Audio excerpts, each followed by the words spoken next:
Time for the sponsor's opening commercial message. Looking for training in a new career? Or just need help getting started on a new path? Are you looking for new employees, training for your current employees, or starting your own apprenticeship program? If any of these appeal to you, the Southwest Corner Workforce Development Board can help. With 4 Pennsylvania Career Link centers in Beaver, Greene, and Washington counties, we can help you meet your career goals or to find the right employees for your business. Contact our offices at 724-229-5083 All right. or visit us welcome at to the 230th episode of the Drinking Partners podcast. I was going to name it the Todd Gurley episode because we just came off of some big Ram shit. We had Aaron Donald's sisters in. Listen to this. So it was like the Ram episode. But I'm going to name it the Steph Curry because our guest is always on point, prolific, and changing the game. Bong. I've been getting really good with these analogies. I'm half of your host, Cameron Ed Bailey. I'm going as always with my co-host, Dave Bracey. Save it up for the Yo, you people, we are the Drinking Partners, and if you're looking for us, you can find us on epicastnetwork.com/partnerspod. You can find us on iTunes, Stitcher, Libsyn, Google Play, and Spotify under Drinking Partners. You can find us on IG, Twitter, and Facebook at episode 202. We should hashtag that. We got to put that up. We got to make episode 202 a thing. 230 episodes. God damn. And 5 years, man. Congrats. Congrats. I'm eating bread. And we getting smarter here on this podcast. I mean, we learn.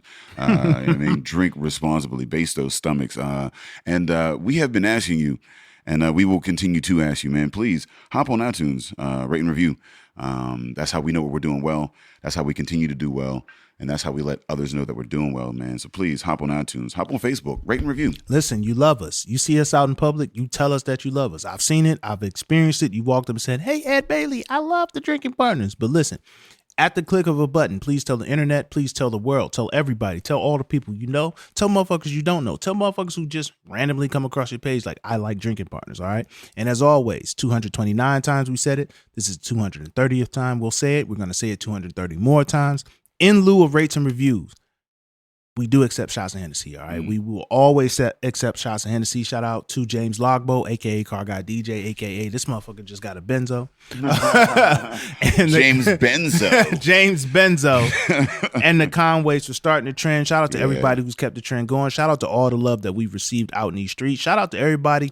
I just did a show for Theo Von on yesterday on Saturday. I ain't know who the fuck Theo Von was. Apparently he's been on like Road Rules or Real World, and he's like tearing up the comedy scene. He's funny as shit too. But like people came up to me talking about Drinking Partners. I was just like, oh shit. Like it was like the whitest room I've ever performed in. I perform in a lot of white rooms in Pittsburgh, but this was like I came out and I said this is Titanic movie premiere level white, and like people understood how white this room was. Like it was crazy white.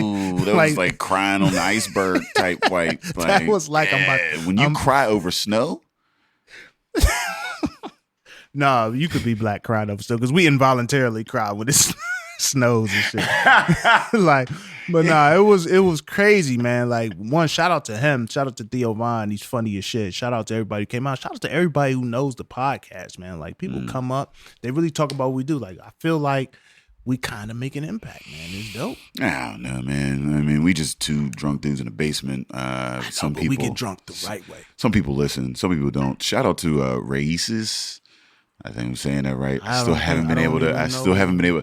I heard him say it like 38 times, and I still haven't gotten to like the Ray. Right. It's like Races out in Cali, man. They're actually out there. No, not in Cali. Out in Denver, Colorado. I don't think you're saying it right now. No, it's Reyes. Is it Reyes? Races. No, it's like Races. I don't think we should continue to butcher it, but shout out to them. It's Races. Yeah, it's like Races. It means like the. Oh, that's the video you put up. Yeah. Like it means like the elders and like the.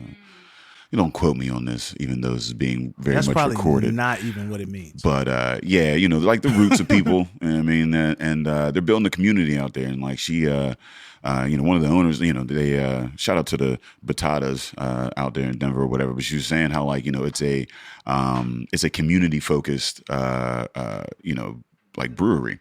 And they want to bring it together, the cultures and focus on, they're like, shout out to Swalfest, the first Latinx American festival in America happened over there in Denver about a month or so ago in September. And they're building a community out there in Denver. I don't even know if that was racist what I just did. That's focused on the Latinx culture, but is also inviting to everyone. You know what I mean? Like, and that's huge. I mean, like, just because you are putting your emphasis on who you are and where you come from doesn't mean that others aren't invited to appreciate and help build in that. I mean, like, and that, that's the message of their brewery and the mural that they're painting out there, and it also, the name and whatnot. So shout out to the Batatas. Yeah, shout out to the Batatas, which sounds like a delicious.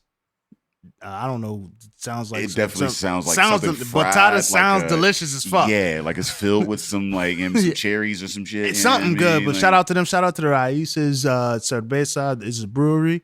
Shout out to them. I think that's a great lead in or transition to our guests. But we have to first of all, October 26th, we're down at Comptra Theater. We have Gary Curtis coming out from LA, hailed to Pitt. He was out here at Pitt. He's now out in LA.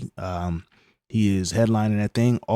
As always, BYOB and Ampersand in addition to, as well as free craft beer samples. North Country coming out. Shout out to Meg. Shout out to Meg and the gang. You already know how we do, man. Gang. You already know how we do, but I think it's important that, go ahead. ComtraTheater.ticketleap.com. Yes, sir. You can actually catch us down at the City Theater November 22nd for one night in Miami. One night only. One night only. One night in Miami, man.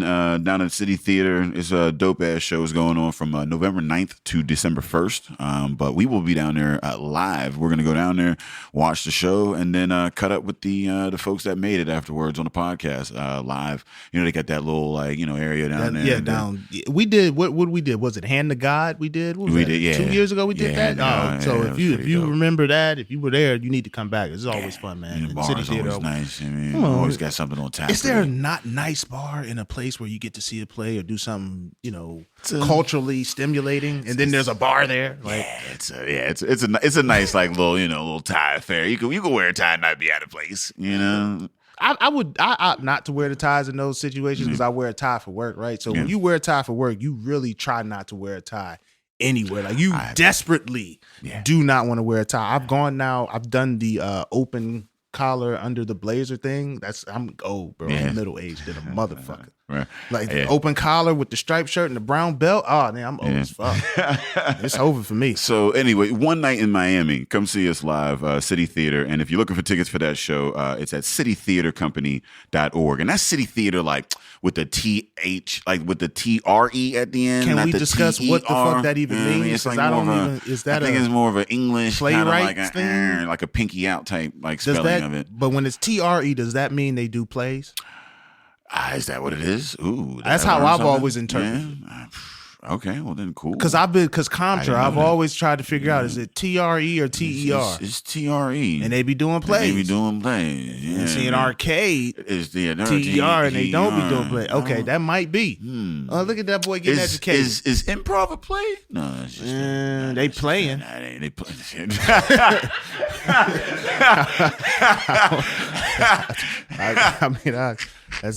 I don't know. I think it's important what you said. It's about, look, just because we highlight something doesn't mean that you're excluded, all right? So we had to have that conversation about Fresh Fest. Just because it's branded as a Black Beer Festival doesn't mean that white people aren't allowed. We have mad white breweries there, like it's mad white people come. You know what I'm saying? It's not that. We just want to highlight, our influence on the game. You know what I'm saying? That we're in here. We in here. You know what I'm saying? And I think our guest encompasses that because she is the founder of the Cocoapreneur directory and also one of the founders of the Greenwood Week, which is a Black business symposium week.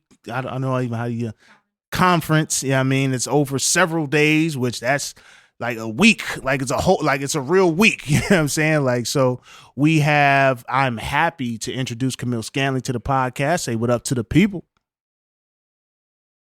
What it do, baby? No. No.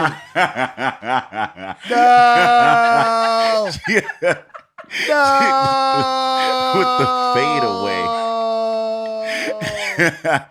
I'll be watching mad. NBA at the house. Came heavy D on you. Nah, she came Kawhi Leonard when they asked. That's when look, man, I watch a lot of basketball, man. That's, wifey supportive when she just be into your sport. Yeah. When she into your sport, but she might like basketball before me, but I don't know. I thought long and hard about doing that, and I'm glad I did. Yeah. That was fun. Welcome to the cast. Welcome back. Welcome back. Welcome back. Welcome. I like that. So you've been serenaded, right? That's happened. What are you doing now? So I think the last time that I was here, I don't think the directory had launched yet. I think we came before the launch. Right. So the directory has launched. In addition to the directory, there is a job board on the site. It's a new addition. And then Greenwood Week is coming up. So Greenwood Week, if you're listening, is like starting Sunday. You got 3 weeks. Yeah. Yep. So 3 weeks from today, but this is going to launch, and then it's literally Yep. So we're talking October 27th. October 27th through November 2nd. Yep. So that's all the exciting news from Cocoapreneur, which is a lot, honestly. But like, what is this week? Like, cause Greenwood it's a week. whole week. Yep. That's ambitious as fuck, man. It was ambitious. That's a lot of you in your room and your wifey's downstairs on her laptop. Yeah, that's a lot of work. So Greenwood Week, and we'll go into like the historical context of Greenwood Week. So Greenwood Week refers to the Greenwood district of Tulsa, Oklahoma, that was considered Black Wall Street, that was bombed and decimated. Mm-hmm.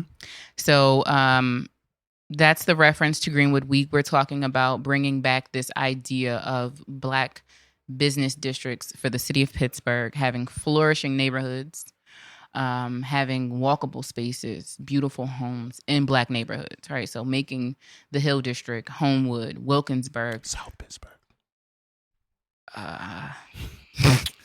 Did you say South Pittsburgh? Right, I don't Bro, this is where we are. I'm telling you, the house is where we are now. Very affordable. We can get Knoxville motherfuckers in. Is pretty. Knoxville, you could right put that in there. Mad affordable, bro. They're already doing it. I thought you meant like a rebranding it as South Pittsburgh. I'm saying. He's talking about like Carrick. Look at South Pittsburgh. You get some cheap cribs. Mount Oliver, Knoxville. Yeah. Right near downtown. You have access points to the waterfront. You have access points to 376, 579, Doramont, fucking Oakland. It's close to a lot. Like it's close to every motherfucking thing. Like, so we're talking about making these neighborhoods destination neighborhoods like the Squirrel Hills and whatever else is of the city. But there will be Black people not displaced. So that's what we're talking about doing. This is teaching or at least giving some expansion on the business basics, like the stuff that's not fun, not pretty, but very necessary when you're running a business, not just hustling, not just selling things, but running a business. So accounting, bookkeeping, marketing and branding, setting yourself up with a business account, credit and business credit, like all the things that are necessary to keep businesses going in that tough first 5 years. We're trying to address those things. So yeah, that's what Greenwood Week is. So like where like how does so first and foremost, is there a cost associated with it?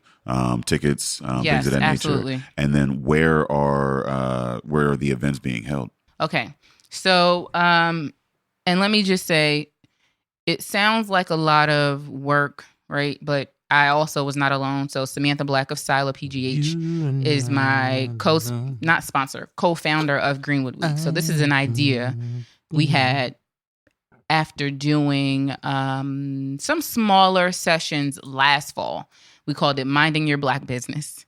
Mm-hmm. So again, we're talking about giving people some of the business basics, right? And we did them one class per month in the fall. So we did 4 of them.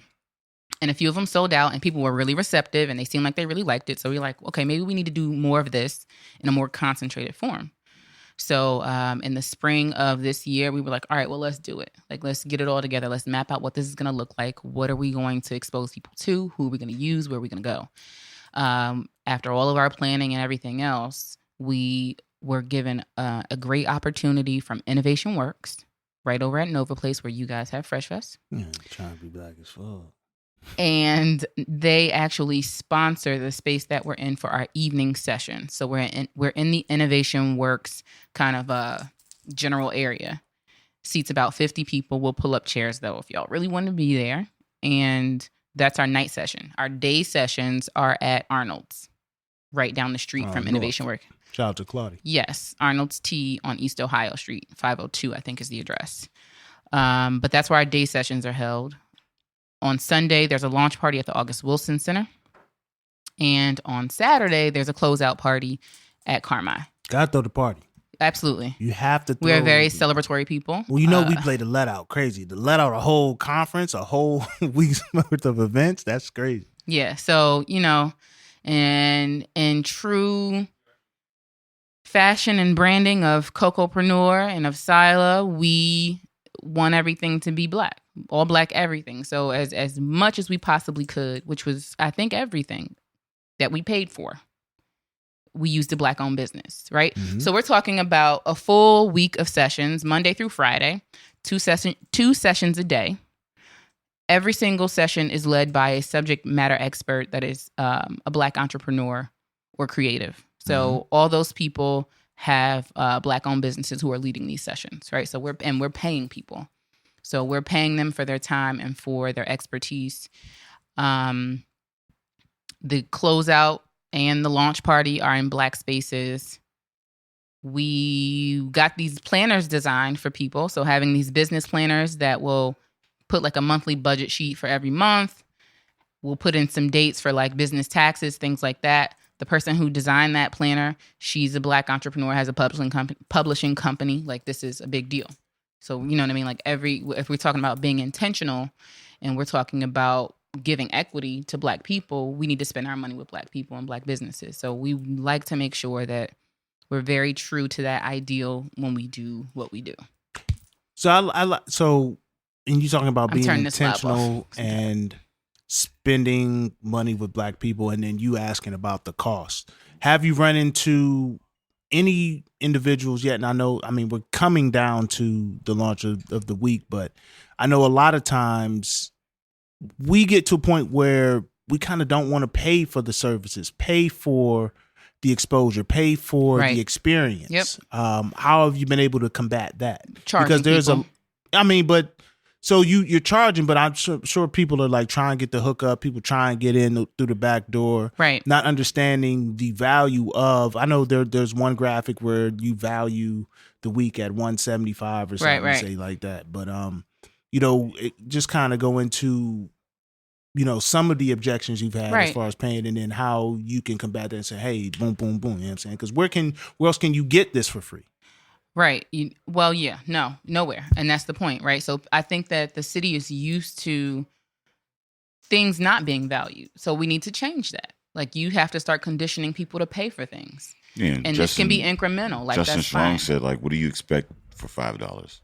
And people aren't going to value it for $5. Like, even if you're putting together quality what do you events. expect to get? What kind of production do you expect to get out of it? But that's not even the point, right? The point is, what do people value at $5? Nothing. So if you put your time and your hard work and you put on a magnificent event, but you charge $5 for it and people paid $5, they could just not show up because it's $5. I'm not missing that $5. When the last time you bought a nickel bag?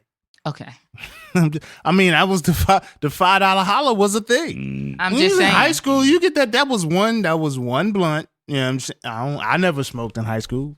But even it was one blunt, and there was a cap. It was 4 dudes that get that max. You know what I mean? And one blunt, like $5 holla. You know what I mean? One dude could front that. I'm not gonna do it every time, but one dude. Nah, let me go. So yeah, there's no value. Yeah. There's no value pulled by maybe the consumer if they're only spending a certain amount of money. Now, mind you, if you spend $20, $30, $40 for an event, you ain't gonna miss it. You're not gonna miss the event because you paid your money for it. You ain't gonna miss that $20 either. I'm saying, of like, If you really look at it, though, if you and I think so, we working in finance. If I put $20 or something, I'm gonna be there. That's what I'm saying. Man, Yeah, well, no, like, I'm not saying you're not gonna be there. I'm saying no, it's worth the money. Is I what you're have saying. What I'm And, saying is this: like, gotten to a place in life where I could just throw $20 and be like, it's not fuck just that. throwing. Like, I'm gonna have to try You to can sell that shit on spend Facebook $20 or something. Yeah, I mean, so if you come, but if you come to the event, you didn't throw $20. You spent $20, right? You're not gonna. I mean, a lot of times we look at something, you're not going to miss that. Like, when's the last time you looked at your budget at the end of the month and be like, damn, I was $20 short? oh no, You know what I'm saying? Like, you can I think make it there's- work around 20. Now, you get to 100, you know what I mean? Like, depending on your budget, yeah, that's some workaround. But $20 you could typically do. And then if you're looking at investing into your future, Right. investing into the connection. I think that there's a value in it. This Right, is what I'm saying. right. I think that, but what I'm saying is, I think $20 as a threshold is enough of a threshold to say, hey, I'm serious about this. Right, You see what I'm exactly. saying? Exactly. I mean, where $5 isn't $5, I will lose that Right. in my couch. Now, mind you, and let me tell you how this works, right? I might look in my jeans for it. You put an event on. You've paid for food. You've paid for printed material. Like if we're talking about like the conference, right? You paid for printing materials. You paid for the space. You paid for all this stuff. But you charge $5 just because you wanted people to be able to afford it. People don't show because the $5 is not enough to really be a real incentive to come. Like whatever. Now you've wasted money on food. You've wasted money on printing materials. You've wasted money getting a space big enough to accommodate a certain number of people, and a lot of people didn't show. So you have to start valuing your time and your efforts more.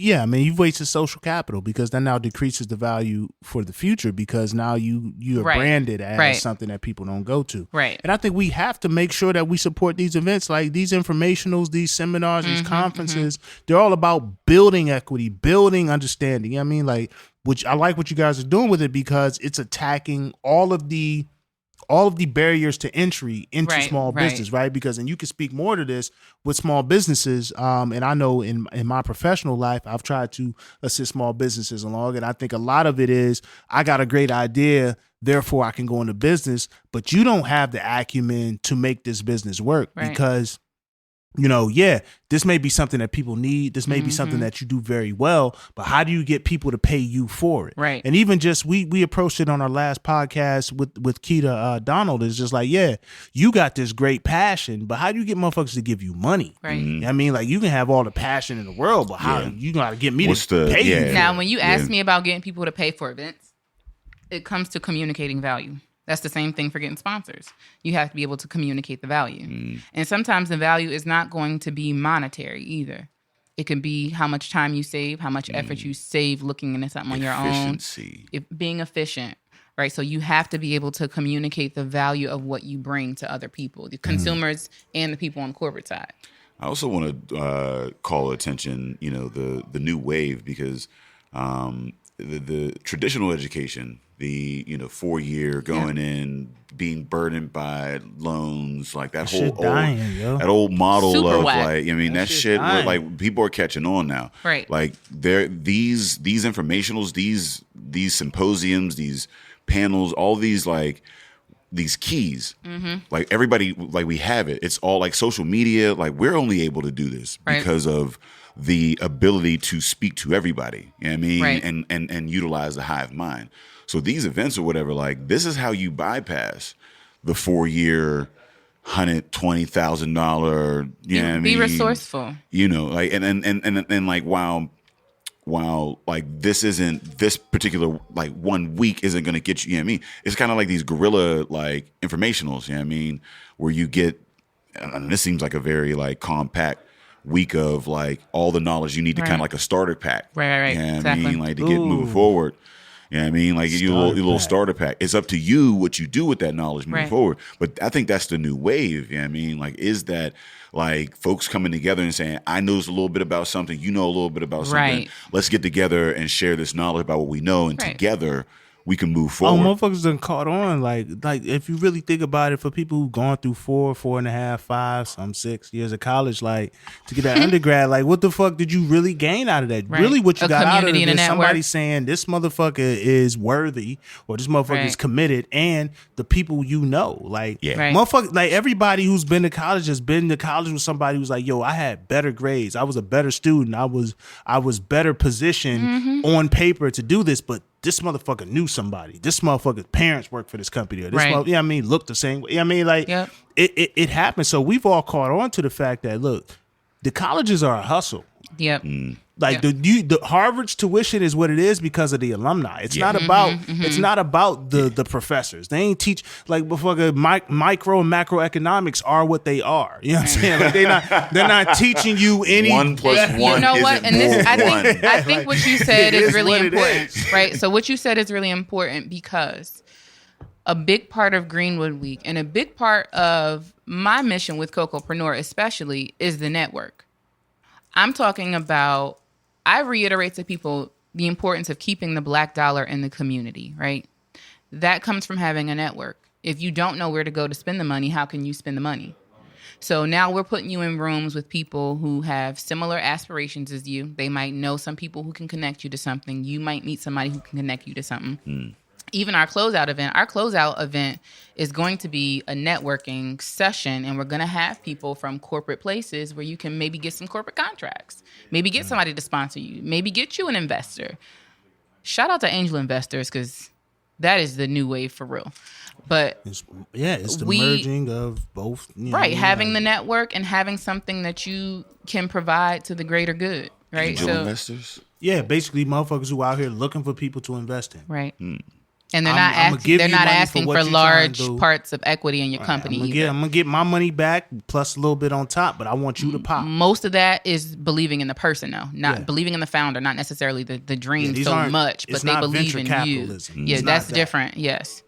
Yeah, I have my thoughts about venture capitalism, but you know, Venture capitalism is capitalistic, like right? so Exactly. like- exactly. Yeah, we have to work. I need a so part of your sharks. company. It's like giving away a piece of yourself. It Yeah, feels weird. they're sharks. Yeah. Well, I mean, I think that Ain't that I what- think ain't that the venture TV show? capitalism, yeah, Shark Tank? but it works. I think so tech is where venture capitalism is positioned. Yeah. You know what I mean? Like tech, because a lot of these tech motherfuckers is making some shit to sell. Absolutely. They're They're not looking making for some shit to exits. hold on to. Like the creator, like I'm surprised Mark Zuckerberg is still involved with Facebook. You know what I mean? Like I'd have sold that shit a decade ago. Like here you go, fam. You get this money. I don't have to deal with none of the Right. bullshit moving forward. Like and look how it works with him. Like, Right. now that he stayed with it so long, he's dealing with all of the fuck shit of it. Like most tech people, you know what I mean? They sold that shit mad long ago and just be on an island somewhere. Right. Like Yeah. I Right. created Facebook. Right.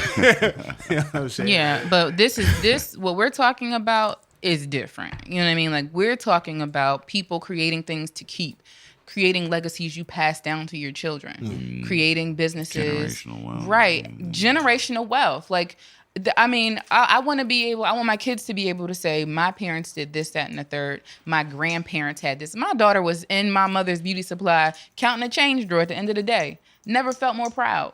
So I'm talking about giving people this sense. She's happy as shit. yesterday. She also had on lipstick. It looked like I don't know. She probably did have on Yeah, lip gloss. I like, was gonna approach you about she that. comes but now home that with we purple public, hair. Yeah, I don't know. Whatever. Yeah, I don't know what they be doing with my daughter when she sent it to me. It's a house full of women. Like my Whatever parents they own a want. beauty supply, Yeah, so I mean, all those it don't things matter together. what they're doing, man. It I do mean, matter, they yo. don't- My they- daughter came back with purple strands of hair and lipstick, fam. They doing right. She looks cute too. So listen, talking about this, like we're talking about creating the generational wealth and breaking curses, right? So we had all these detrimental things done to us as a people. So now it's talking about bringing it back and doing things for ourselves. We did this before. We've done it before. We did it with Tulsa.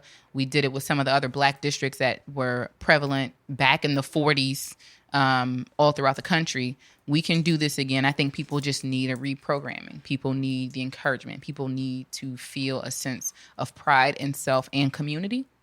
And putting stuff like that. We just talk. I understand the importance of people visualizing things and seeing things happen. So before I sit around and I talk about what I don't like, or just sit around and have these think tanks about what was fucking me, I'm just going to start fixing shit.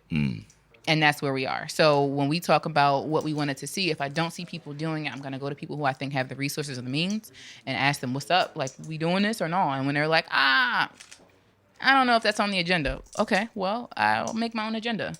And that's how it's been, and that's how it's going to continue to be, especially after this. Greenwood Week was a crazy boost. Like, Sam and I raised so much money that I didn't even know. First of all, we sat down, we made a budget, and the budget may have been like $15K. And we were like, all right, we'll get this from this person and this from that. We'll try to get this much from whoever. And I sat down with somebody and they were like, you're lowballing heavily. And I was like, what do you mean? You should allot this much. Like, it's going to cost you $1,000 per day to do yada, yada, yada. You need to increase your budget, right? So talking to people and having candid conversations, taking information in, we had to up our budget to like $30K. We're damn near at $30K. Like, I'm not going to say I don't know how we did it. I know how we did it. I just never knew that this was a thing that could be done. And here it is done. So at this point, this is the mold for everything else. Anything else we want to do, especially because it has this huge community benefit. You just had the study come out of Pitt talking about how terrible of a place Pittsburgh is for Black women to live. About that on last game. And that is, that's a testament to the ground movement, like, because that comes from the grassroots. Being in it. Like those, and and that's sort of thing that I don't think people are fully understanding. Everybody's talking about the Trumps and the federal level and things of that nature or whatever, but like change happens in the community. That those sources, those like the funding, like the hey, I don't like it, like you said, I don't like it. Then I need to be the one to change it. It's not serving me. It's not. It's not serving me. Like, and while it is important to vote and stay, abreast of the matters or whatever, also, like, you're going to find the change here, right, amongst your people or here, like wherever you're at, wherever your community or whatever it is. You should be very focused on everything that's going on elsewhere, but bring that community together. Who are some of the people that you have on the week? So the people who are leading our seminars. All right, maybe I do need my phone. Hold on. Yeah, you do. It's so many. There you go. It's so many of them. Okay. So again, the start of the week, Sunday, is going to be at the August Wilson Center. We'll have 3 speakers in particular who I'd like to highlight. So we're going to have Tammy Thompson, T3 Consulting. She also is the director of Circles Greater Pittsburgh, who does the catapult cohorts over at the Gallery on Penn. All right, you just said a whole lot of. So wait, who's T3? Like, what do they do? T3 Consulting is Tammy Thompson's. That's her personal business, but she also is the director of Circles Greater Pittsburgh, and they have this catapult program where they pull in small businesses and they give them this incubator space. So it's like 9-10 businesses in one space. It's almost like a little shopping mall on Penn Avenue in East Liberty. And it's one of the few Black spaces left on Penn Avenue in East Liberty. So that's she's going to come and just talk to us. She also has a specialization in like poverty politics and talking about like the science of poverty and how poverty works.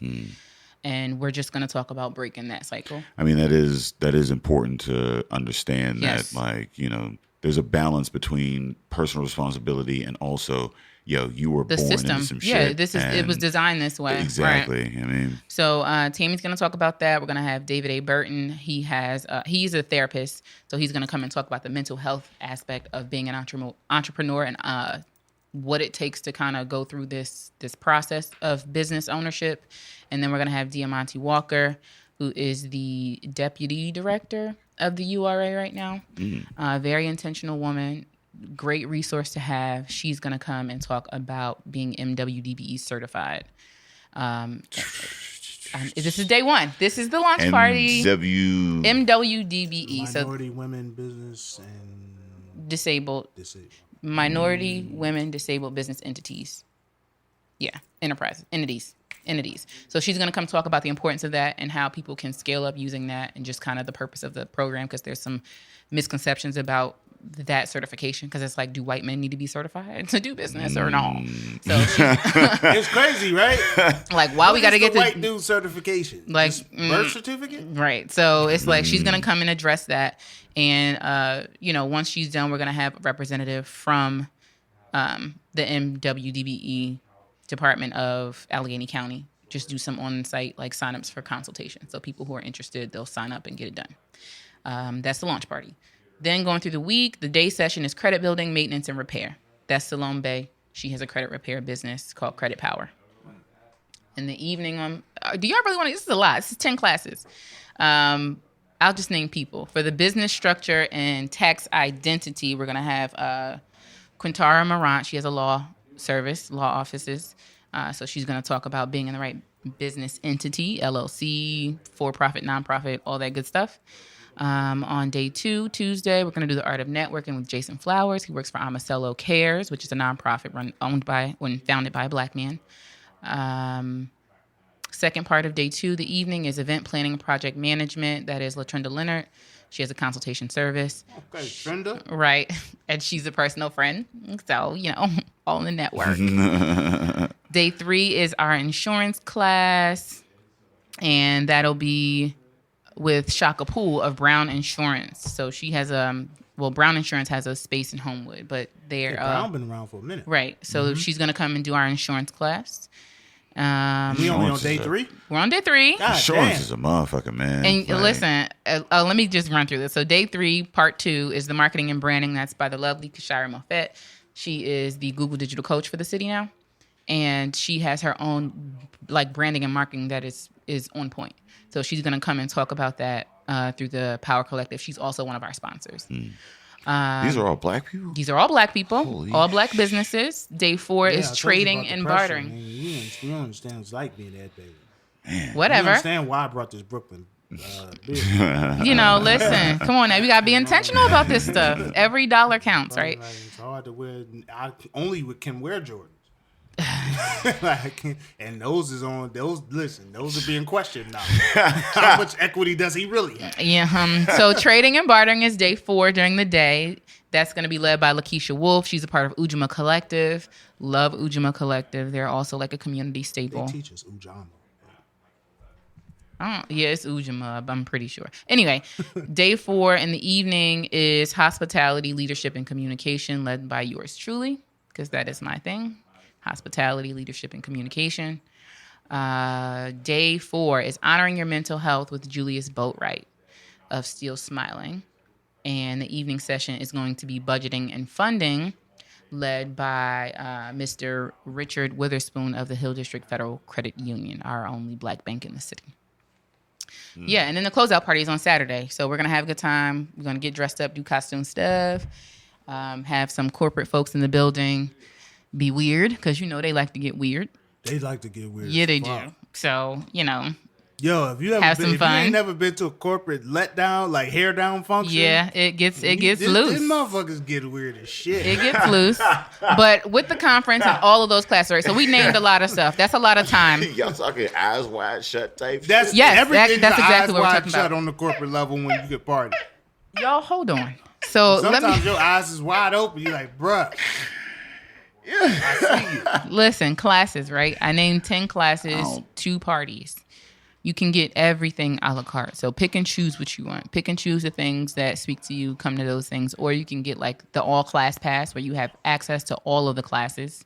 Mm-hmm. Or you can get the all access pass where you have access to every single thing. Events and sessions. You just get more bang for your buck. Man, even if you miss a couple classes. It's a very wow, to have access to a room like that. You know what I mean? Right. For There's a lot that week, going, right. and you might not be able to get to all of it. You know what I mean? Where the a la carte is. I mean, time is an issue or whatever. But if you could just get into some of those rooms, because now you have this concerted effort in the city. Right. You know what I mean? So no matter what portion of that you choose, you're going to be in an environment of people of the same motivation right. and dedication to kind of figure out what you're doing on a real level. Yeah, as opposed and to collaborate. Just, collaborate. That's so important. Sometimes you can't do things on your own. Sometimes you don't have enough time or enough money. But the moment that you connect with somebody else, you might find out things that you did not know. You might have somebody meet you at your shortcomings. You might have somebody meet you financially that can take you to where you need to be. Collaborating is really, really important. Again, when I talk about doing this with Sila, there were connections that Sam had that I just didn't know. Mm-hmm. She sits on boards for all types of shit. So when she starts sliding contacts over for whoever, I'm like, I'll shoot him I'm a jumper. I jump. Like, I don't know him, but I'll email. That was very important. Like, we sent out who knows how many emails for sponsors. It paid off. But a lot of those contacts I didn't have. They weren't mine. Mm-hmm. So being able to partner with somebody who makes up for the things you don't have is very important. Complimentary, man. Complimentary, yin and yang. So I think people, in general, I think it's part of my philosophy to collaborate with people because it just adds more to it. It's not like you're splitting 100 people. It's you take your 100 and I take my 100 and we put them all in the same pot. Now we got 200 people to, spread the love to. Yeah. Educational. And you get the network. Because like I said, I mean, that goes into that whole, like, what are you getting out of college? You're getting networking opportunities. And you're going to have a good time. I don't want to make it seem like it's like, oh, this is, and I think this is the difference, too, between some of the other companies, organizations that put on events, right? It's very sterile. It's very dry. Mm-hmm. It's very blah. It's very pretentious, too. Like, you walk into these spaces and they might not speak your language. They might want you to speak the King's English, but you don't. We're putting this in a space where I want you to be comfortable, come as you are. Somebody was like, what's the dress code? I don't give a shit how you dress. Don't wear slippers, but come comfortably. That's important. I mean, like, there is a lot of... Don't wear slippers, only because you got to take those back in your house. Your like toes. I didn't say that. You can wear sandals. I said it. I mean, that is important. I mean, to not have that stigma. Right. I mean, attached as well. I think it's a big thing to eliminate barriers, the barriers that have been in our way. Some of them like psychological and mental, but eliminate them nonetheless. It's a safe space. It is a safe space. Mm-hmm. I want you to come and feel comfortable asking questions that otherwise you may have felt ashamed to ask. Like, it's okay. Like, all of us is starting from the bottom. Most of us. It's all right. And that's the importance of having, like the focus on the black space. So that like when you come in, from jump, it's like having people you identify with do things for you. It makes a difference because you feel like the genuine, intention behind it. And I wanted to mention this is a really, really, really big thing. And I'm sorry to cut you off. With the sessions. With the sessions, I have to be polite about it. With the sessions, the evening sessions do come with childcare. They come with childcare. Can we? Oh wait. Can we clap it up for that? That was also thank you again to Innovation Works. That was a part of the sponsorship. That they had flexible care. No that's right. That's not an excuse anymore. Trying to hear that. Cut the shit. And we're gonna have food, so you can feed them fucking kids. Don't bring your kids. Like no, I have kids. Hey, I'm not taking my kids nowhere where they say fucking kids. Hey, feed them kids. That's how they got here. I mean, it could be fuck them kids, but feed them kids. That's almost like it. We it could be fuck them kids, but we said feed them kids. Nothing. You ain't eating nothing from nowhere. They said we feeding them fucking kids. Wait, hold on. Listen, you send these kids with a packed lunch? I feel like that's what they said to all of our parents when they came around with the free lunch. It was like, yo, you want us to feed these fucking kids or not? Right. I eat that shit. All right, where's that? Hustle for that $2.25. We called it pool lunch. That $2.25 got you a honey bun and a juice. They had the good icy. We called that pool lunch. That $2.25 got you a honey bun and a juice. Did y'all have pool lunch? When you went to the pool and they made you get out for like 30 minutes, did they give y'all lunch? I mean, it used to be like a cardboard thing, and it used to have a sandwich, like a plum. Like in the summer, in the summer, they was giving y'all lunches in the summer. You had to be like, you had to have flunked out of the grade to get lunch in the summer. Like other than that, this was at the pool. This was at the pool. It was always at a recreational place. Our rec centers, somewhere. Yeah. I mean, so we'd be playing basketball or whatever, and then we'd get the free lunch. Yeah, so Like, and that's we called them pool lunches because we only had them at the pool. But it was we ended up like, but it was a basketball court where I was at. No, we used to go to the pool at like 10 a.m.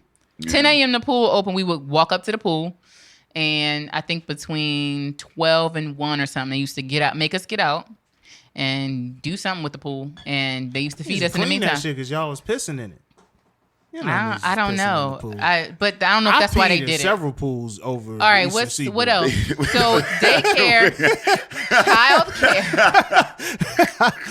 Let me save you from yourself. We all in this big ass toilet. you. This Let is me a big save ass you from toilet. yourself Like, right now. getting Stop. We used to play basketball and like At peak. and they would they would just have like the lunch. Right and on then the every jump once in shot. a while you would see a couple of kids just come in, grab the lunch. Listen, and I know bounce. this is 2 of 2. Greenwood Week. Part of eliminating the barriers is the child care every night. Making this not fun. So let's do the business side and then we'll have fun. It is fun. Child Somebody take care. care of your kids. I don't care who you are. And let me be very clear.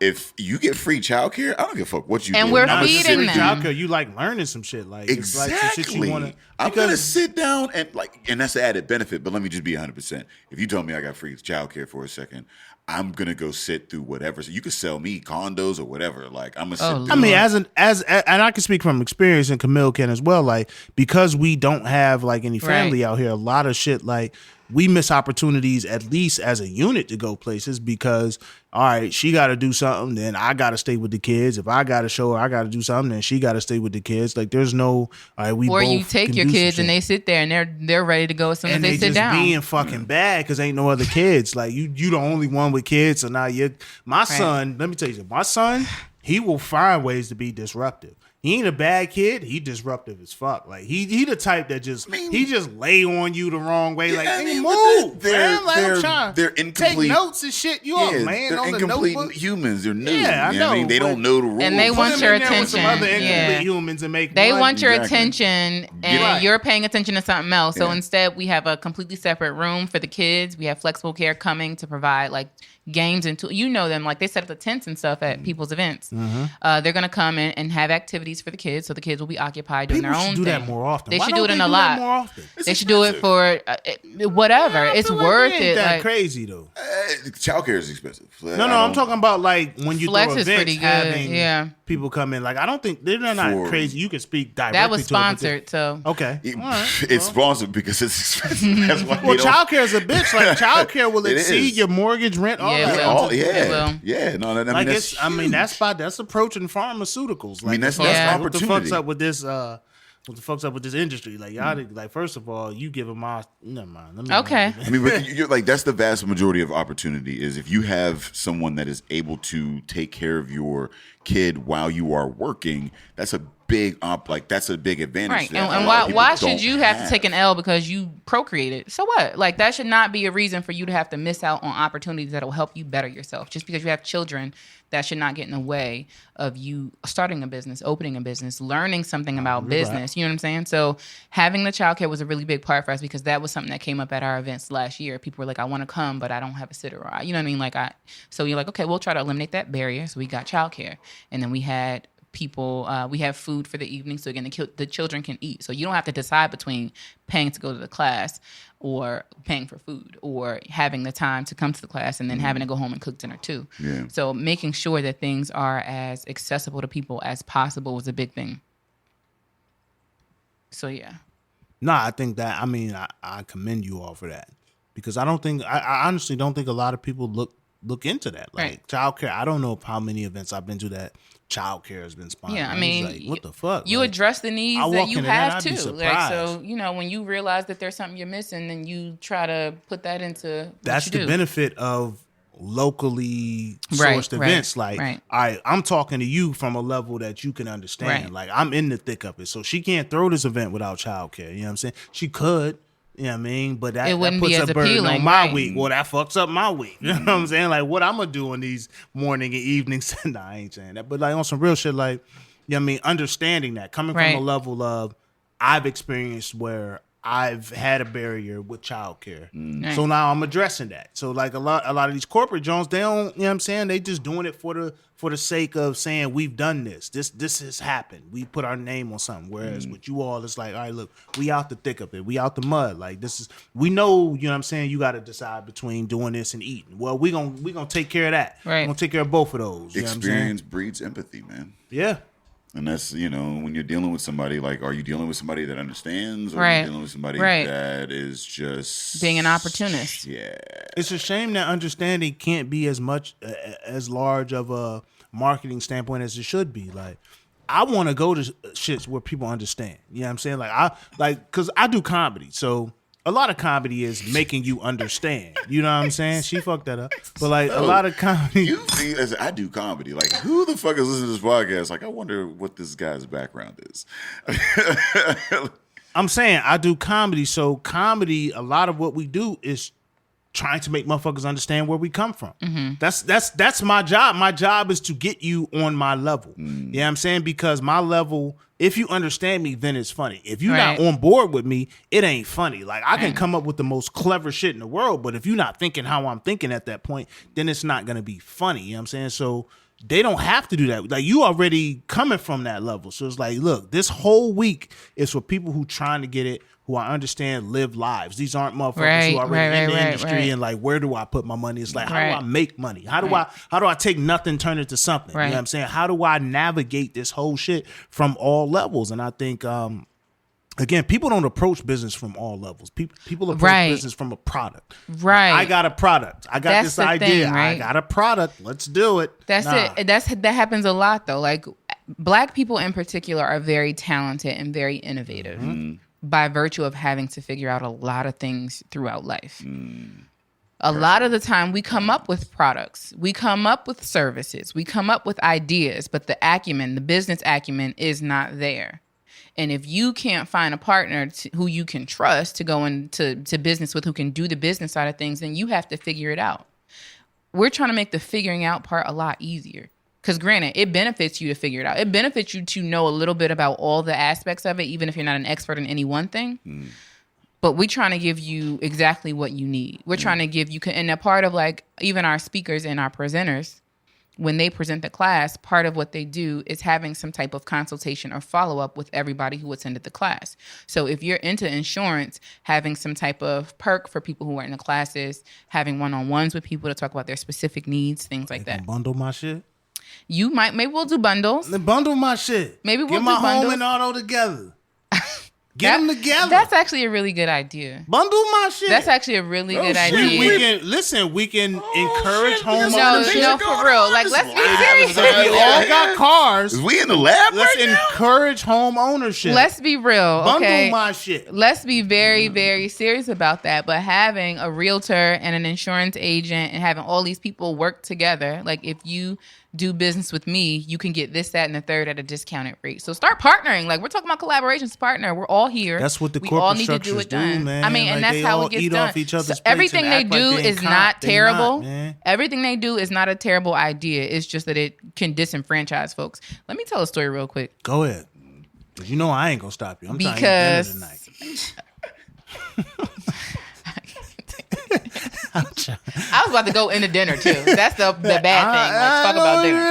So, you know your lady. You know what's going on. I went to an event. I went to an event Friday that talked about opportunity zones, right? I don't know if you guys have any knowledge of opportunity zones or whatever. So these are like blighted neighborhoods that people find opportunity in. So they feel there's an opportunity to improve the neighborhood, get an investment, like a return on investment. I've heard of it. I don't know the metrics in which they measure. So basically, people who have a certain amount of money, I think the minimum is like $25K. You can invest in opportunity zones. You can use like your capital gains. They ain't even tell me about that. I can. Because we don't have capital gains. So for the most part, like we're talking about our demographic of people, young individuals, low income, lower middle class, whatever. LMIs. Yeah. So we're talking about this space. We don't necessarily have that liquid. We don't have $25K to invest. Went to this thing. They're talking about, all of the discounts or breaks you can get on your capital gains tax if you invest in opportunities. Right. Sounds like gibberish, right? So I'm sitting here and they're talking about like, there's risk on the investor side too, because we have to get a return on the investment from the community and yada, yada, yada. So I'm just like, who's the community?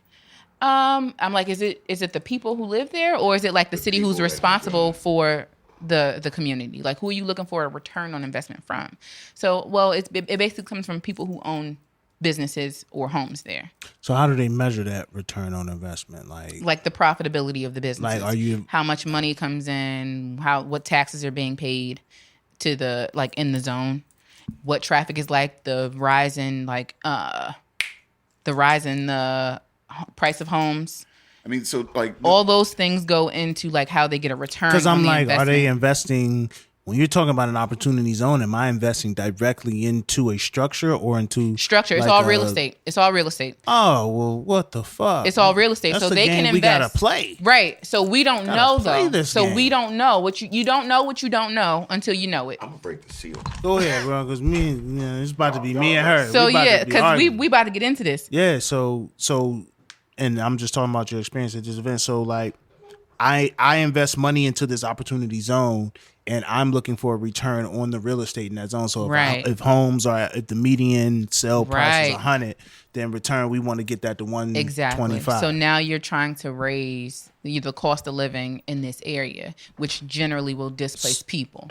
So have they approached in that meeting, did they talk about tax structure and investment? Because like a lot of, so when you look at impoverished neighborhoods. My point though, right, is that they talked about it. Everything was pretty much from the perspective of the investor, talking about getting a return on the investment, which is really the real estate.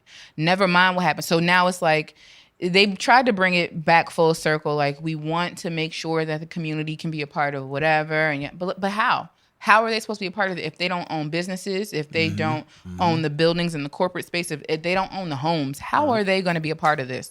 You're really just talking about displacing people again. And when you talk about opportunity zones and you talk about raising the cost of living and getting the returns on investments, while in the immediate future people can live there, you have subsidized housing and shit, eventually 20 years down the line, they will not be able to live there. That's like what happened with East Liberty.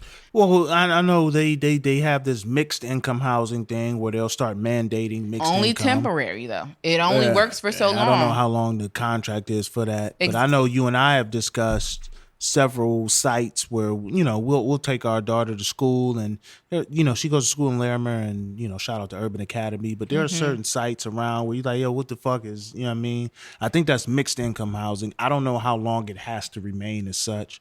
Might be 20 years. But again, the moment that changes, they can just start raising the rent and people can't afford to live there. So while in the immediate it seems like it's cool and they're trying to do their best to make things like fair, they're playing long term. When you got money, you have the opportunity to do that. You can play long term. And that's the difference between what they do. And my thing is, it's cool. Development is great.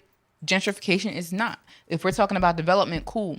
So even if we have people investing in the low income communities, are they people who have a vested interest in the community itself and keeping it as what it is? Because you can invest in the community and make it development, not gentrification. You might not look at such a high return on investment if your investment is not just money. If you're talking about investing in the community and the growth of the people, then it's a different type of investment. So in your opinion, then, how do we encourage, we got to get in. We have to get in. Because my thing is this, all right. So when you talk about LMI communities, right?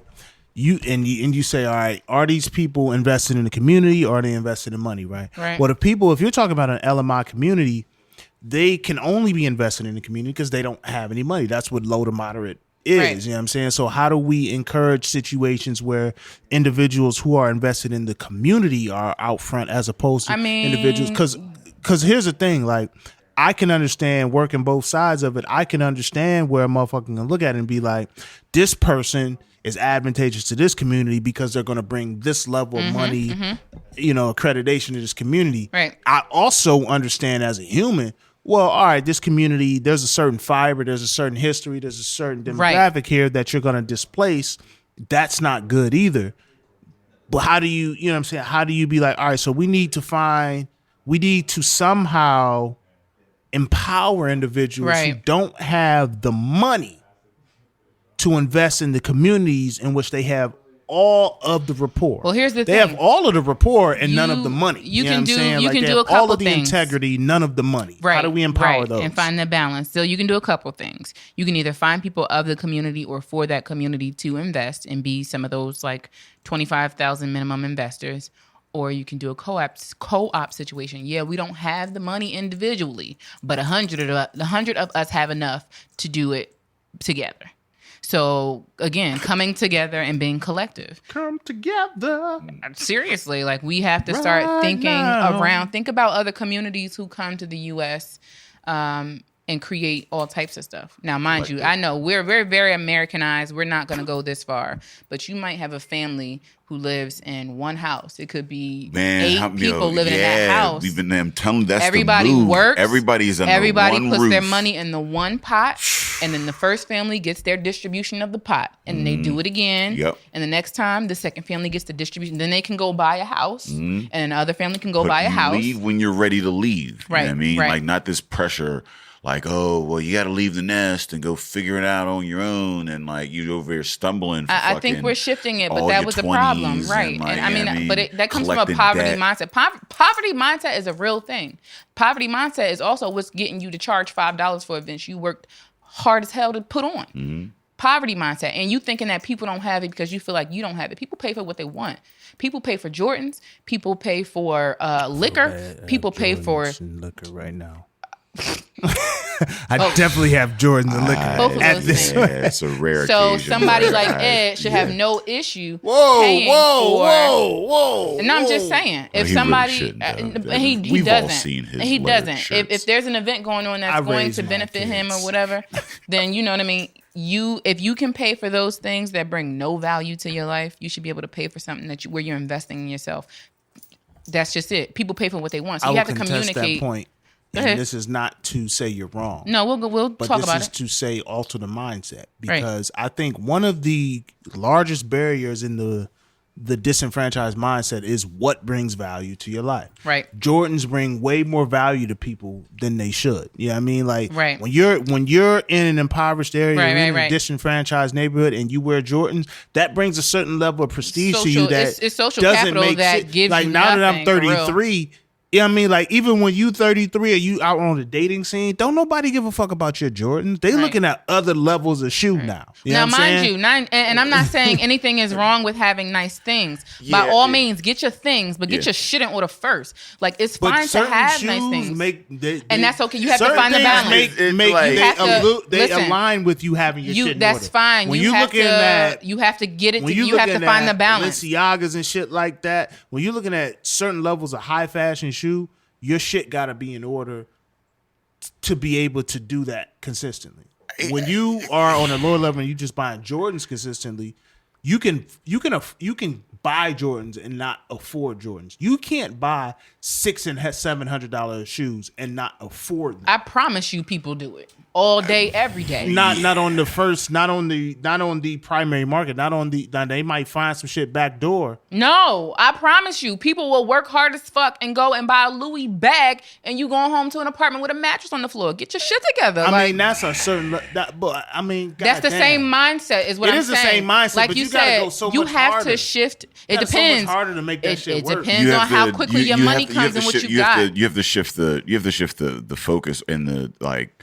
Change your values. The ideal of success. Right. The What ideal does success look what like? does Right. success Right. look like? That's You what know I'm I saying. mean? The Like, value and- structure is off. I think it's more affordable with Jordans than with these high fashion shoes. It's all relative. though. It's It exactly. depends, It's on like what it level depends. you on. Can you afford it? If you can't, why do you have it? And again, I get it. And everybody, every American, white, black, everybody buys shit that they can't afford. Yep.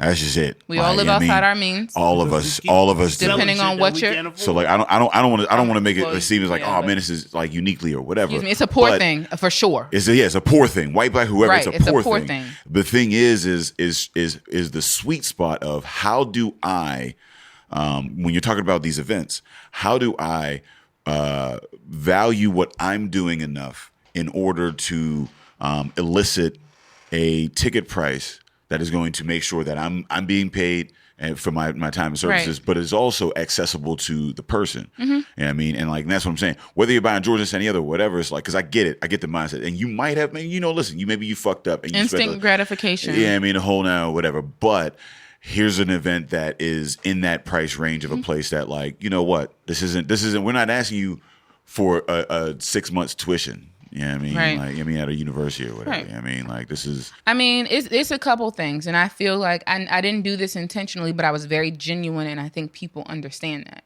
So all of the work that I did leading up to where we are today with Cocoapreneur was relationship building, and not relationships that necessarily were to my benefit. It's just me connecting with people, seeing people. I'm gonna say that I'm a people pleaser. I will say no in a minute, but I want to start because there's this whole thing of like, you know what I mean, like not to your benefit, but I think that when you have to position any type of change in the benefit of the person, you know what I mean, like in any way, shape, or people don't just do it out of the kindness of heart. There's no such thing as altruism. You know what I mean? Like, so like it might not be directly beneficial, but here's the thing that people don't understand. We are communal people. We are social animals. So when the community does well, we do well. So while you may not directly benefit from let's say immediate, it wasn't for my immediate benefit, right? yes. Like I wasn't coming to you to do something with you because I was going to instantly but this benefit. might be useful for somebody else. It might be keep this it might in be my back useful pocket. for the community. Exactly. Like if I can get you to tap into your thing, that's one less thing I got to do. And now because you're thinking outside of yourself. You see what I'm saying? And that's like, I mean, like, yes, this is you know, like this is like, okay, this might be useful. Right. And while, you know what I mean, it will benefit me to have shit in order, it ain't going to benefit me to the point where it's worth me doing all of this. This is not just for me. It's not just for my family. This is for the greater good. And this is not just for, you know, me being able to go to a restaurant. It's for peace of mind. It's for, you know, this idea of the pursuit of happiness. Right? The fact that we live in one of the worst places in America. Right. Like, to be black. What's up? Like this, I'm not trying to be in a city where you can't necessarily go to a job and not deal with high levels of microaggressions. We're going to deal with microaggressions, but dealing with shit directly in your face, I'm not trying to deal with that. Right. Yeah. All of them. At all levels. But you could not have to deal with some of those crazy, ridiculous shits. I make it a point to wear my hair like this. When I was in my 9 to 5, I would purposely wear my hair natural. Like I wish a motherfucker would. Because I'd sue the shit out of this corporation. I'm waiting for somebody to say something. Yeah. No, I felt like that. Because it's wild as fuck. Yeah. And they don't even realize that it's wild sometimes. Like, what makes you think you can just touch me? Why do you think you can just put your hands on a person? Yeah, white people, stop touching people. Stop putting your hands on people. people. Don't reach for my Still baby's touching beads people? in the store. Motherfucker, how many episodes have you been listening and you still touching motherfucker? Stop touching people. Stop touching people, and especially the hair. Especially the hair. If anything. Stop asking me how I get my hair to be wavy. Stop touching Stop asking me if I ran track. Hell no, I ain't run track. Yo, is it not nuts when you tell people with the pit and they ask you immediately if you had an athletic scholarship? Like They found something. I'm track. 5'11". Like, what? I'm 5'10". There's no sport that I'm the ideal size in. Okay, you don't look at me and say he played such and such. What sport do you think I was? You definitely didn't think I was on the swim team. What did you think I was doing at Pitt? Yeah, we're trying to get rid of people all that. to give me tens of thousands of dollars. Yep. I'm tired What do you of that. mean? Like you never heard my name before? Like Listen, I'm trying to create an environment. environment. Athletic scholarship? No, motherfucker. I want I was an damn near on the environment chess team. where Like, we I couldn't play have chess. Like, this is crazy. black medical centers, black insurance agencies, black schools, all these things that are very necessary for people to like live regular lives, like your everyday shit. I want us to be able to go into these spaces and not worry about if somebody's going to take our complaints seriously, not worry about people going to ask, what did we do to make an issue occur? Like, I'm trying to get away from that. I'm trying to break this idea of black people always being like, woe is me. I just want us to live in peace and just be happy. And that's and again, like, you know, like there's a there's a fine line between, like, it's not even a fine line. There's a wealth gap that's tremendous.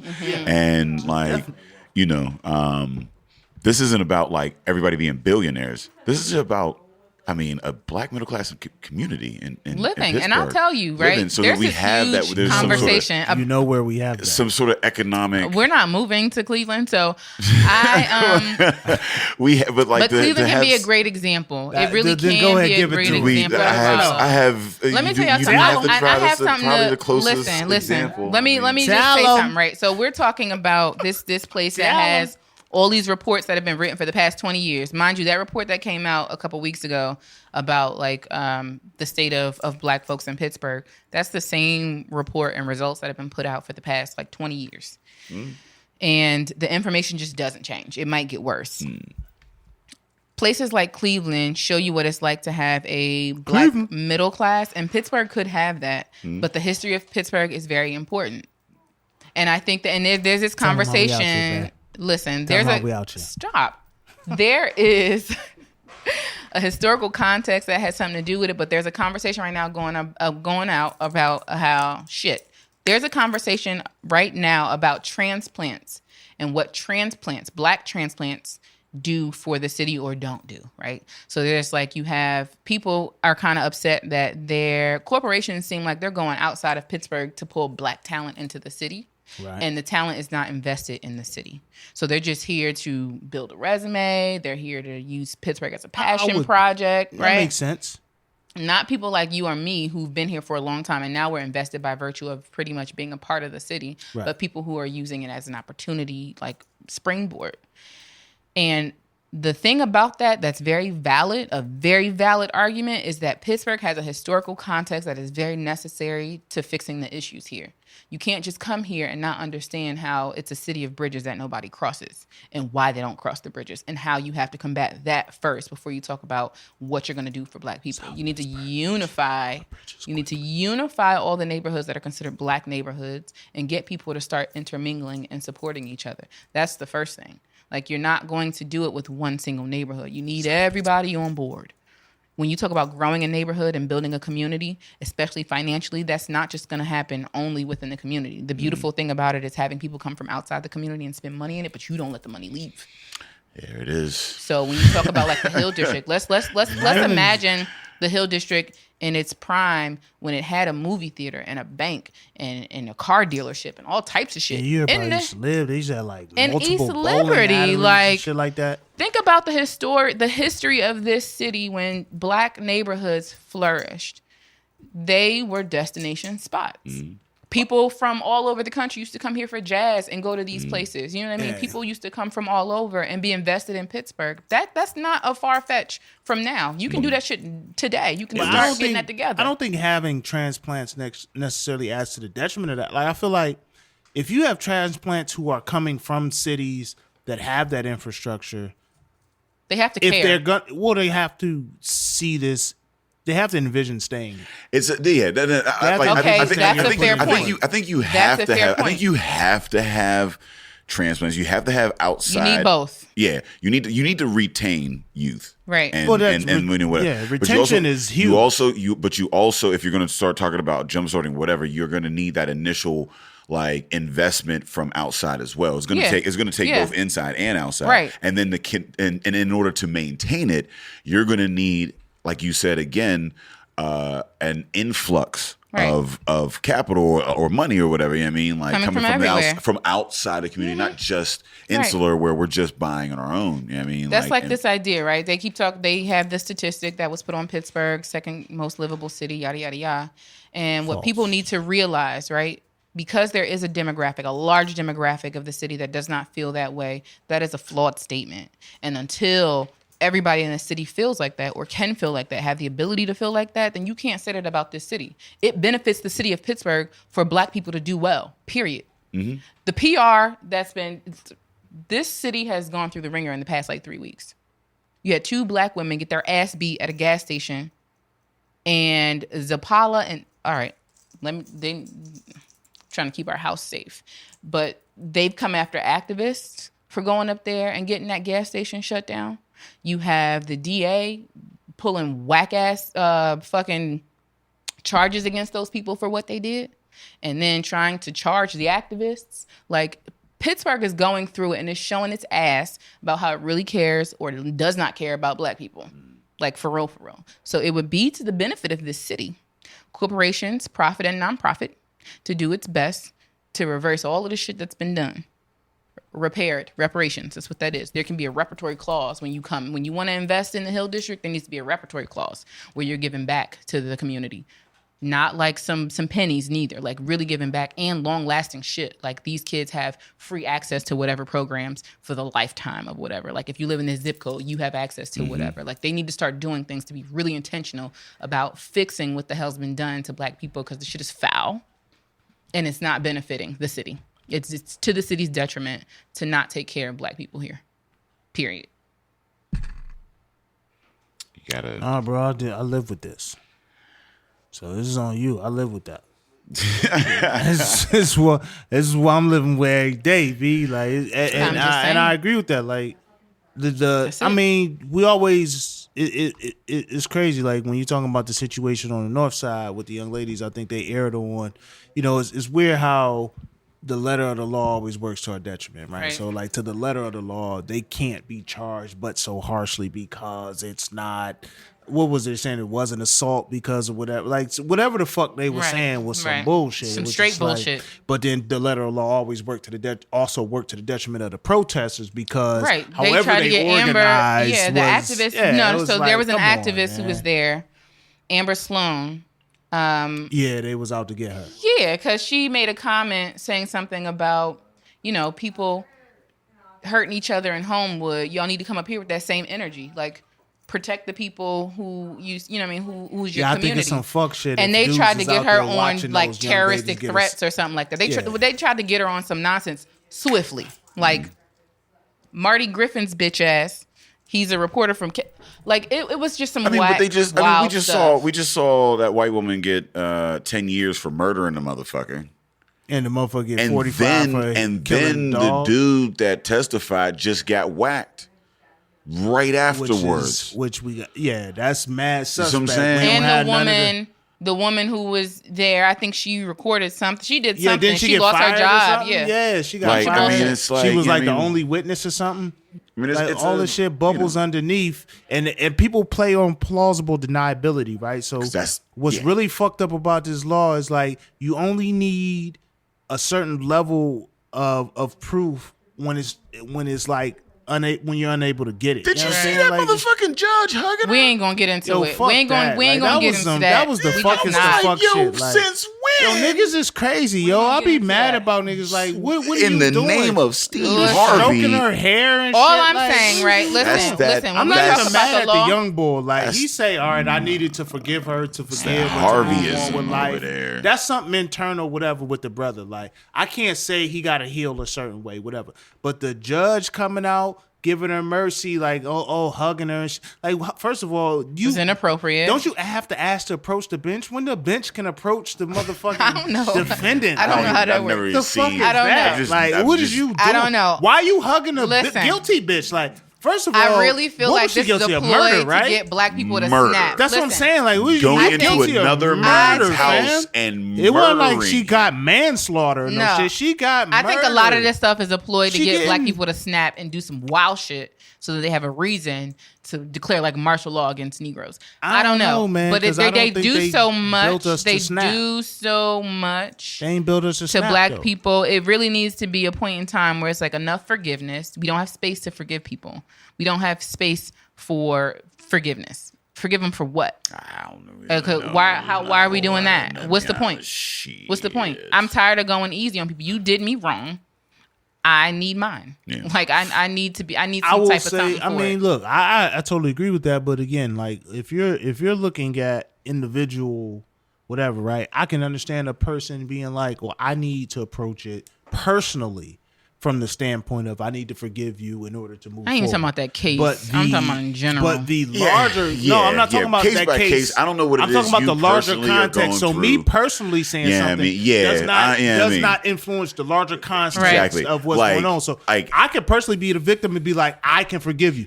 But you do have to take 30 years. So for these 30 years, I'm forgiving you. Listen, like I'm not mad at you. Forgiveness is a one-on-one thing. 30 years. Like there's no blanket. There's no blanket forgiveness. Yeah. If my one-on-one forgiveness, I didn't create the law. If a mother of a victim forgives that person, that's on her. We have this. That doesn't mean that I have to forgive the motherfucker. You see what I'm saying? The law doesn't forgive you. Yeah. I mean, like the law doesn't forgive us. The law is collective. The law doesn't forgive us. The law forgave her is the thing. Oh, no, they did. Nah, man. They hugged her. The law hugged her. The judge got some.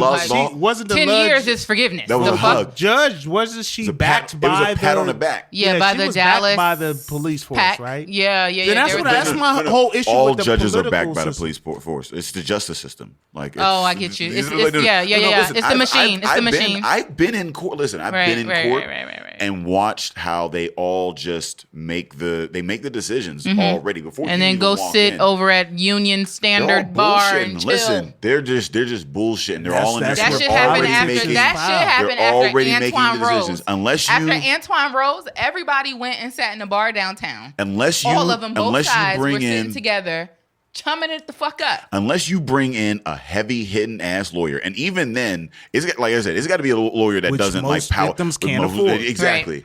But if you get a low cheap lawyer, or whatever, they play the game too. They go, oh hey Max, like They gotta you play back. the game. Like, They got a who's this? family to feed. Yeah, I mean, everybody's like, they harping all on the are in there. strings They're about making got the a family decisions to feed. be behind the back. They all know each other. Yeah, I mean, they're making like, Right. all right, let's plead to this, let's do to this, da da da da da. Bring them in. It's theater. Yeah. It's theater. It's the and the person going into it, because I've been on both sides of it. I mean, as a youth, I came into one side being like, yo, what the fuck? Scared as hell, looking at it like, oh shit, I don't know what to say. They're coaching me what I should be saying, this, that, and the other, da da da da, so I can plea down to whatever, because this is the best case scenario and there's no other motherfucking way. And then seeing on the other side where like they're just hamming it up, da da da da, and then watching them bring a person in. And that person has gone through the cops and their public defender and like, yeah, I mean, whatever social services that were granted to them in order to make them feel like whatever. And then they're coming in and wearing their best whatever the fuck. And then they meet the judge and the stenographer. All of the motherfuckers, they're all actors. Yeah. It's already been decided.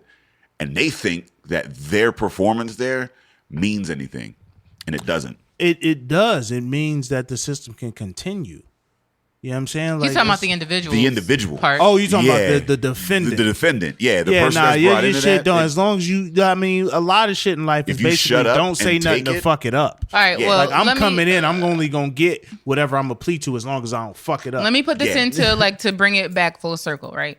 So with what I do and my ideals and my vision for things, right? I think that all of the things required to run a community, they're all intertwined, right? So education, politics, finance, all of it. For me, commerce and economics is my thing. That's for me the thing that will jumpstart Commerce, nigga. The exchange of goods. I'm sorry, we watched Baby Boy. So for me, that's what will jumpstart a lot of other things. So for me, seeing businesses set up in business districts in Black neighborhoods, create walkable spaces where people feel good about being in their neighborhood, they feel confident in the businesses in their district, they start spending money. Now you have taxes being paid, the roads get paved, you have recycling bins on the corners, right? You have money now to put into your schools. Your schools are putting out talent.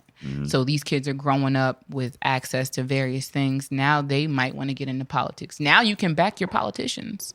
You can pay money to see the people. Like you can start donating to campaigns that support your interests. You know what I mean? So now you have people who advocate on your behalf, people who go to Harrisburg and D.C.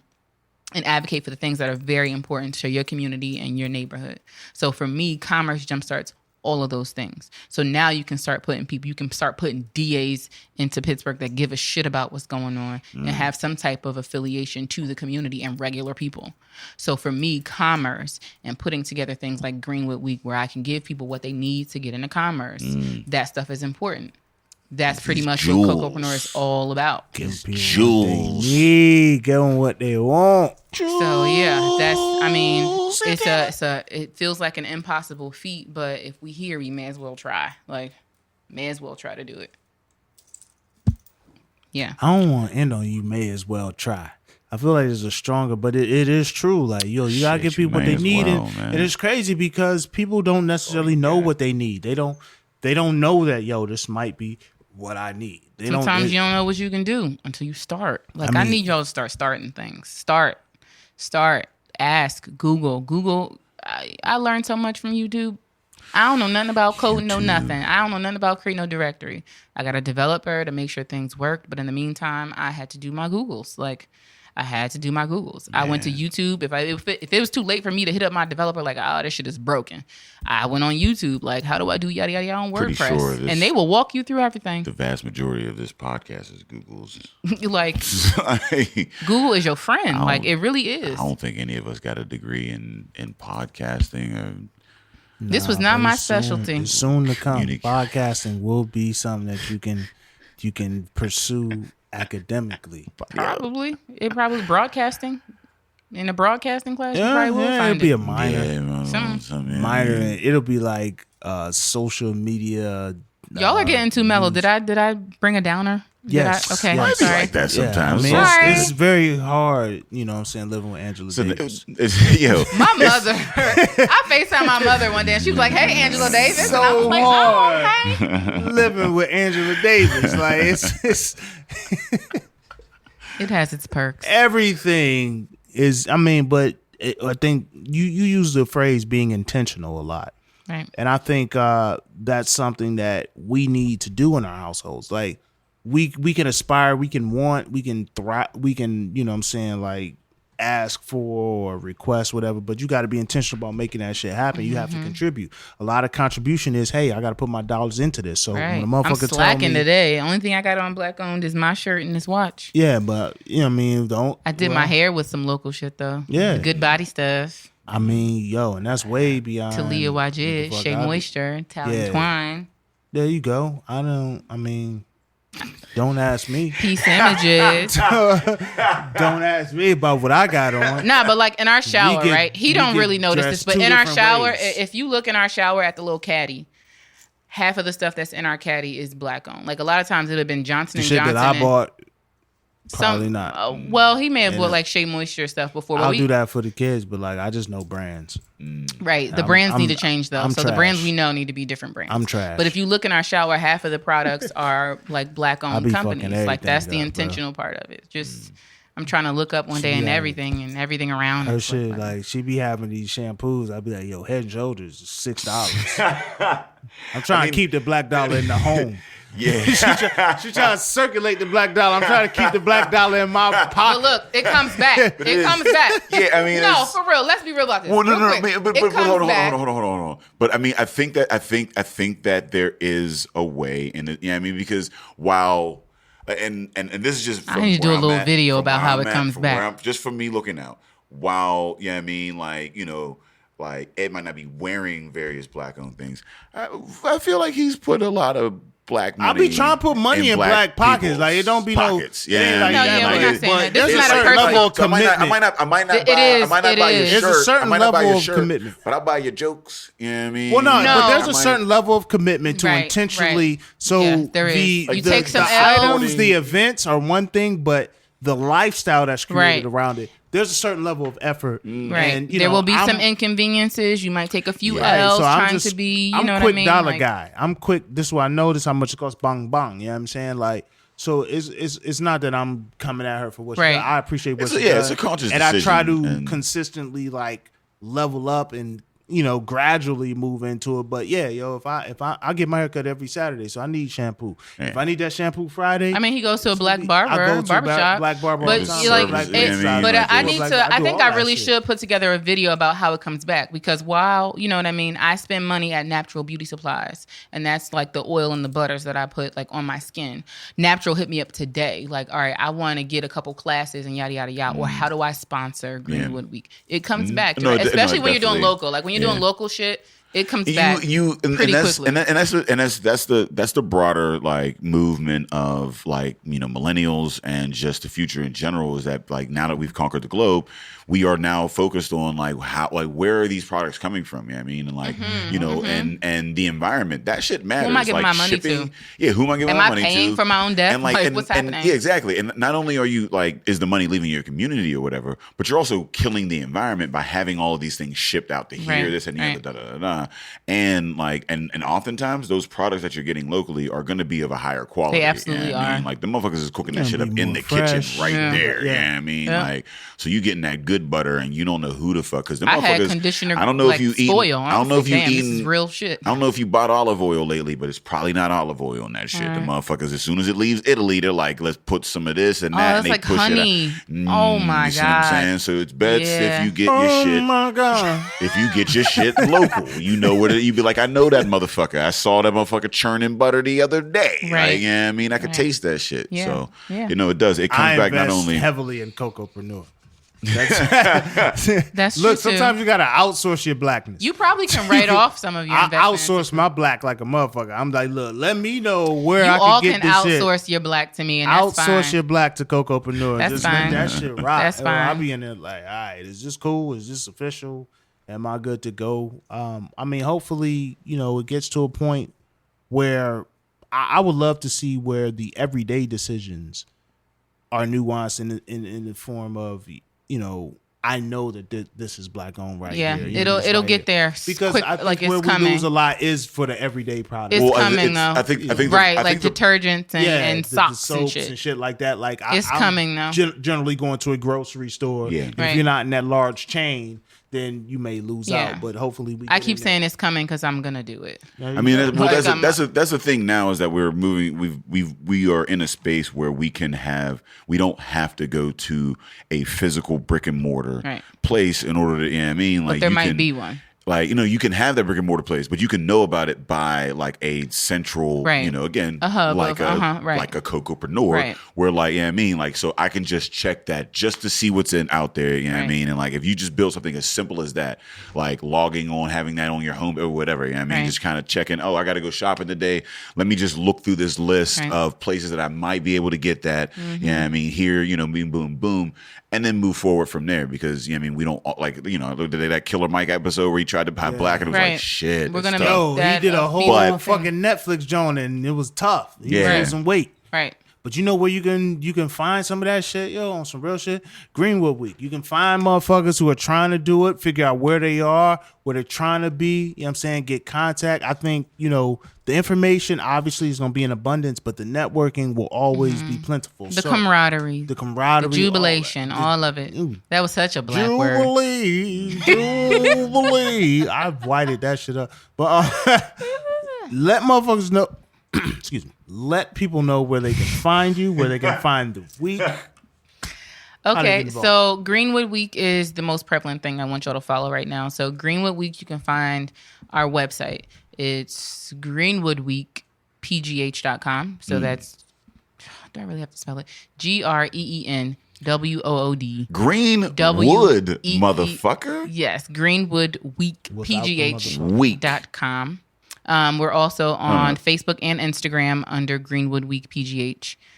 Please follow us there just for all of the updates and insights and promos because we might throw y'all some oops through our social media pages. And then you can find Cocoapreneur at COCOAPRENEURPGH on Instagram, and then just cocoapreneur.com for the directory and the job board. Didn't even talk about the damn job board. Oh, we also have a newsletter called B2B, Back to Black, where we pretty much give people all types of. in my household. Y'all don't even understand. It has to be. This shit crazy right It now. has to be. We're in like detriment. Like we are in a deficit everywhere else. So at home we gotta be like super duper uber black. Black women is going to save the planet. I man. guarantee it. Yeah, but black contractors are holding it up. Shut your ass up.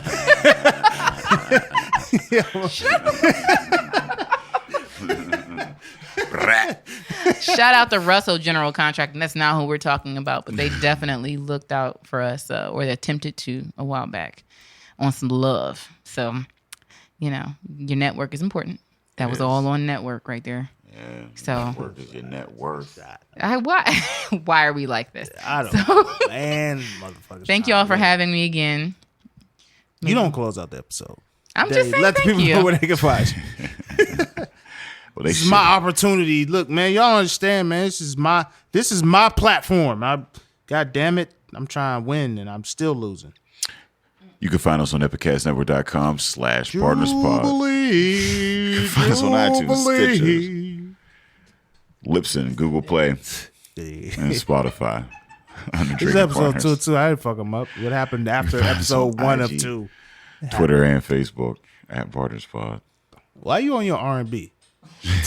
It does sound like midnight. Fucking really out here trying to get it. Bruh, Midnight love. I'm on day like 6 right now. No, I figured deal, fam. Like motherfuckers be busy, but I want to thank wife come through. Appreciate that. Appreciate you. Like it's really dope. the example you set for our children. Like, and that sounds Our daughter wants to start sewing it up right now. That's It's our daughter up. wants to so start- sentimental, but honestly, Man, like She's it's, starting listen, an art business. I just Yo, wanna- if my there's daughter, any- if there's let me any tell you, dude she She out brought there it up listening yesterday. right Like, now, I got to get back to my art low-key. business. I said, okay, my sis. daughter is not fucking This playing. is how you like, do it. Kai Mackenzie Bailey, look out for her. She about to be that deal. And Ed Trying the to sew fourth, it up. You trying to like? yeah, well, he you know on what I his mean? way. Get back He's on He's the going to be an side. engineer. he's gonna be an MMA fighter. This is how you do it. He's fellas. not going to do that. He's gonna be MMA. Like that's what Ed Maybe does. he'll be my security. Yeah, well, he gonna be breaking motherfuckers. I hope rib so. cages. Ed needs to put on a day 7 of this Greenwood week of how to sew it up. How to Ooh. sew it up. And Wrap how it to up, wrap sew it it up. up with your lady. Yeah, well, listen, That's man. The deal. The man, if you little- can't little utilize your relationship counseling? platform to your Little benefit, black relationship counseling. if Is that you what can't supposed to be utilize your platform to your What you benefit, then what the fuck you got it for? Ooh, there But it honestly, is. Greenwood Week is what the city needs. It's what you, as an individual who's listening, who has an idea of how they want to start a business, you need to come in, get all the nuance within, and it's not shut off to outside. It is of absolutely not African-American shut off. individuals. No, you're all welcome. We are It is promoting. just, right. All are welcome. We are promoting black businesses because we need a black Right, there's a neighborhood, we need deficit, so black we have to collective, make up we need for it, whatever. but yeah, come everybody's through. welcome. There's guerrilla warfare and there's guerrilla education where you're just getting in where you can fit in. You hit it a little bit at a time. Right. Boom, boom, boom. You know what I mean? And Yeah. little by little, you build some, you know what I mean? You build a movement. Exactly. But the economics of the city builds off of each other. So as long as Right. we all working well within this ecosystem, it Right. will live true to its staple, its billing as what, the second most or the most livable city, which It right can now, be. yeah, whatever. It can You be. can't It get the has- most it has- livable city and the least livable city. Exactly. It could be. in It has two it has consecutive the building surveys, blocks, like- but it ain't there. Yeah. You know Right. what I mean, I It think ain't Pittsburgh there at it has the potential to be great, and I think Right. a Greenwood Week is one step in the right There direction. it is. So Yeah. we want to Yeah. support. As always, Drinking Partners is the crew. Epicast is the family. Black Stout was the drink, and we out this week.